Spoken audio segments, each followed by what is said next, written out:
Using a digital wallet online is very easy. Today I'm gonna show you how to do it.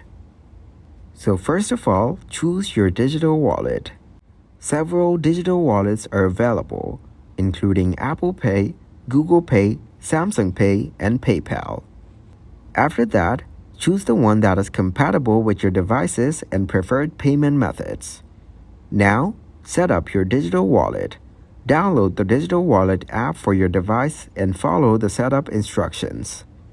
This usually involves creating an account, linking your bank account or credit card, and setting up a PIN or fingerprint authentication. Now, add your digital wallet to online stores.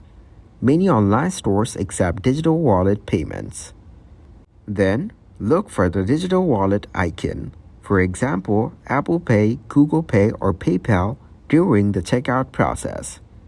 If available, select your digital wallet as the payment method.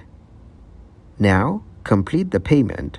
After selecting your digital wallet, you may be prompted to confirm the payment with your PIN or fingerprint.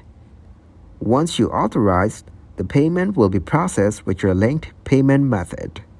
Here are some additional tips for using digital wallets securely. Keep your digital wallet app up to date with the latest security patches. Use strong passwords and PINs for your digital wallet account. Be cautious about linking your digital wallet to unfamiliar websites or apps. Monitor your digital wallet transactions regularly to detect any unauthorized activity.